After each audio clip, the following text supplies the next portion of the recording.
नमस्कार। शरद पूर्णिमा के दिन महाकवि वाल्मीकि जी की जयंती मनाई जाती है। वही महाकवि वाल्मीकि जी जो हमें एक रामायण रूपी रत्न प्रदान करके गए, जो एक रामायण रूपी संजीवनी हमें दे के गए, जिसे पढ़ के हम अपनी किस्मत को धन्य समझते हैं। ऐसे महाकवि वाल्मीकि जी को सत सत नमन। आप भी इनको एक बार प्रणाम जरूर करिएगा। महाकवि वाल्मीकि जी के बारे में कई कहानियाँ, कई किंवदंतियाँ हैं।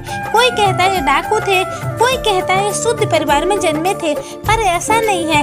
धर्म के अनुसार, धार्मिक मान्यताओं के अनुसार जो इनकी कहानी है वो ये बताती है कि ब्राह्मण कुल में जन्म लिया था। इनके पिता का नाम वरुण देव था, इनकी माता का नाम चक्षणी था। ये भृगु गोत्र के थे। इनका छोटे का नाम रत्नाकर था। रत्नाकर बड़े नहीं हो पाए थे, छोटे में ही, बचपन में ही इनको एक भील ने चुरा के ले गई थी। भील जनजाति अक्सर जंगलों में पाई जाती है।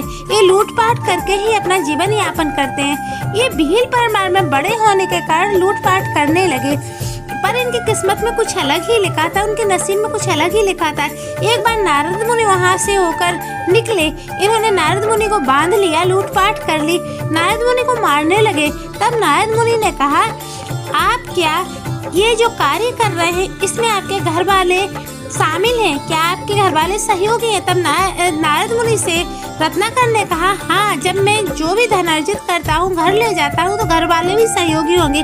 नारद मुनि ने कहा, एक बार आप जाकर अपने घर पर अपनी पत्नी और बच्चों से पूछ कर आइए, क्या आप जो लूटपाट करते हैं, जो ये बुरे कर्म का धन अर्जित करते हैं, घर में ले जाते हैं, पाप की कमाई क्या है, उसमें वो लोग शामिल हैं? जब रत्नाकर घर जाके पूछते हैं, क्या आप जो मैं कमा के धन लाता हूँ, अर्जित करके लाता हूँ, जो आप लोग खाते हैं, क्या आप लोग मेरे इस पाप कर्म में सहयोगी है? तब वो लोग मना कर देते हैं।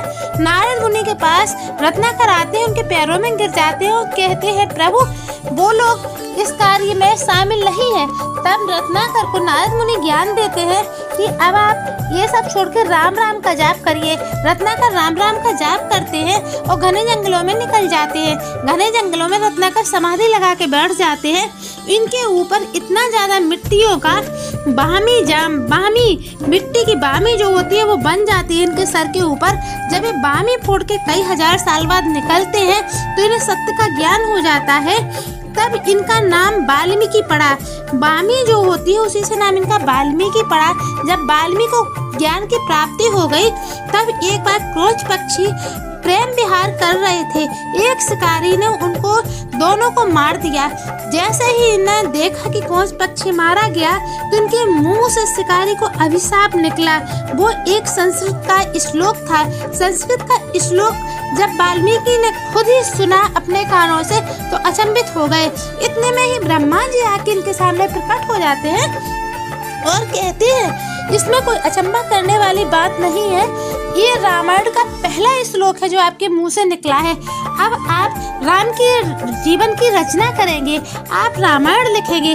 ब्रह्मा जी ने इन्हें प्रेरणा दी कि ये रामायण लिखें। वाल्मीकि जी ने अपनी रामायण वहीं से लिखना चालू की और संपूर्ण रामायण की समाप्ति सुखद पूर्वक की। वाल्मीकि जी की रामायण आज हर घर में पढ़ी जाती है। आप भी वाल्मीकि जयंती पे एक बार उनको प्रणाम जरूर कीजिएगा। वीडियो अच्छा लगा है तो लाइक करिए, सब्सक्राइब करिए। Thank you.